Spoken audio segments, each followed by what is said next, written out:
यदि सबसे पहले बात करें कि हेक्सा क्या होती है, तो दोस्तों हेक्सा को हम अपनी भाषा में लोहे काटने की आरी भी कहते हैं। इसके द्वारा हम किसी भी शीट, पाइप या फिर किसी भी आकार और किसी भी प्रकार की धातु को काट सकते हैं। धातु को हेक्सा के द्वारा काटने की क्रिया को हम हेक्साइंग कहते हैं। हेक्सा के मुख्य दो भाग होते हैं, फ्रेम तथा ब्लेड। तो दोस्तों यदि बात करें कि हेक्सा फ्रेम क्या होता है, तो दोस्तों हेक्सा फ्रेम माइल्ड स्टील की पत्ती व कंड्यूट पाइप से बनाया जाता है। इसके फ्रेम को दोनों तरफ से समकोण पर मोड़ा जाता है। इसके एक तरफ हैंडल तथा दूसरी तरफ स्लाइडिंग स्क्रू लगा होता है। हैंडल के साथ फिक्स्ड स्क्रू लगा होता है और इन दोनों में पिन लगी होती है जिसमें ब्लेड फिट होती है।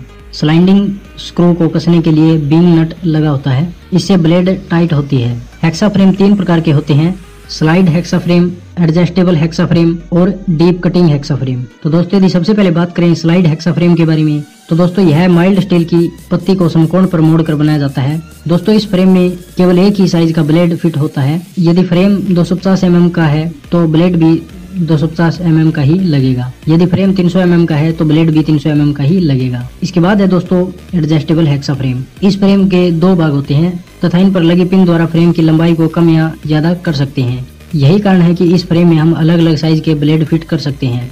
इसमें हम 200 mm तक के ब्लेड को फिट कर सकते हैं। इसके बाद है दोस्तों डीप कटिंग हेक्सा फ्रेम। दोस्तों यह फ्रेम अंग्रेजी के अक्षर यू के आकार का होता है। इस फ्रेम का ज्यादातर प्रयोग ज्यादा गहराई में जाब की कटिंग करने के लिए किया जाता है। और दोस्तों यदि बात करें हेक्सा ब्लेड के बारे में, तो दोस्तों hexa blade high carbon steel या हाई स्पीड स्टील से बनाए जाते हैं। दोस्तों हेक्सा फ्रेम की कुछ विशेषता हैं, जैसे लंबाई 300 mm, चौड़ाई 13 mm, मोटाई 0.80 mm और दांतों का अंतराल 0.8 mm और टाइप हार्ड या फ्लेक्सिबल। इसके बाद दोस्तों पावर सा ब्लेड की विशेषता की बात करें तो इसमें लंबाई 800 mm, चौड़ाई 4.5 mm, मोटाई 2.25 mm और दांतों का अंतराल यानी पिंच 0.4 mm और टाइप ऑयल हार्ड या फ्लेक्सिबल। दोस्तों हेक्सा ब्लेड को लंबाई, चौड़ाई, मोटाई तथा दांतों के पिंच के अनुसार स्पेसिफाई किया जाता है। हेक्सा ब्लेड की लंबाई 250 से 300 mm चौड़ाई में, 13 से 16 mm मोटाई में, 0.63 से 0.80 mm तक पिंच, 0.8 से 1.8 mm होती है। कुछ ब्लेडों के दोनों तरफ दांते कटे होते हैं। ब्लेड के सिरों पर एक एक होल बना होता है। ब्लेड का साइज एक होल के सेंटर से दूसरे होल के सेंटर तक लिया जाता है। और दोस्तों यदि हेक्सा ब्लेड के टाइप के बारे में बात करें तो सबसे पहले है ऑयल हार्ड। इस ब्लेड के छेद वाले भाग को छोड़कर बाकी भागों को हार्ड और टेम्पर किया होता है। यह ब्लेड हल्का सा झटका लगने पर टूट सकता है। इसके बाद है दोस्तों फ्लेक्सिबल। इस ब्लेड के केवल दांतों को हार्ड व टेम्पर किया जाता है, बाकी सारा भाग नरम होता है क्योंकि इस ब्लेड का ज्यादा प्रयोग किया जाता है और इसमें झटके सहन करने की क्षमता अधिक होती है। और दोस्तों हेक्सा की सेटिंग के बारे में बात करें तो दोस्तों हेक्सा को किसी भी धातु के ऊपर चलाते समय फंसने से बचाने के लिए या सही चलाने के लिए हेक्सा ब्लेड को मोटाई से ज्यादा चौड़ा रखा जाता है। इस प्रकार की व्यवस्था हेक्सा के दांतों को सेट करके प्राप्त की जाती है।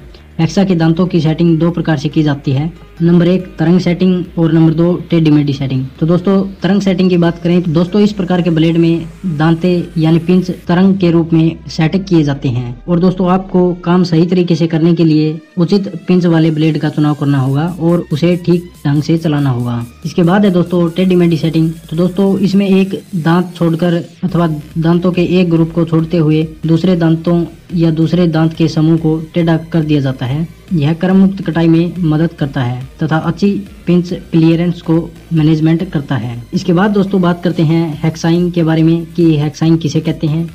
तो दोस्तों हेक्सा द्वारा किसी भी धातु को काटने की प्रक्रिया को या विधि को हेक्साइंग कहते हैं। हेक्साइंग करते समय हमें कुछ बातों का ध्यान रखना चाहिए, जैसे कि दोस्तों नंबर 1 पर है जाब को वाइस जॉब के निकट अच्छी तरह से बांधना चाहिए ताकि काटने वाली रेखा साफ व सीधी दिखाई दे।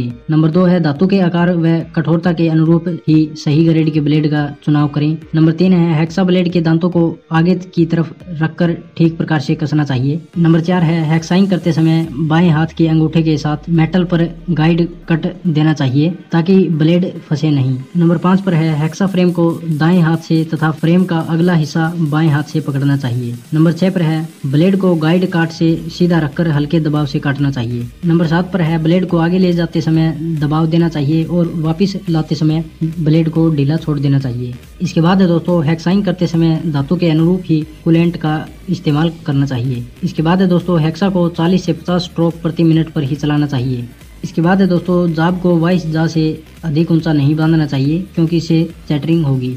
इसके बाद दोस्तों ब्लेड फिट करते समय इस बात का ध्यान रखना चाहिए कि ब्लेड फ्रेम में ज्यादा कसा हुआ ना हो और ना ही ढीला हो। यदि ये अधिक ढीला होगा या कसा हुआ होगा तो ब्लेड टूट सकता है। इसके बाद दोस्तों हेक्साइंग करते समय हेक्सा को सीधा चलाना और मुड़ने से बचाना चाहिए। इसके बाद दोस्तों पतली शीट को काटते समय लकड़ी की पैकिंग लगाकर काट लगाना चाहिए। इसके बाद दोस्तों मोटे धातु के लिए कोर्स ग्रेड का ब्लेड तथा पतले धातु के लिए फाइन ग्रेड का ब्लेड का इस्तेमाल करना चाहिए।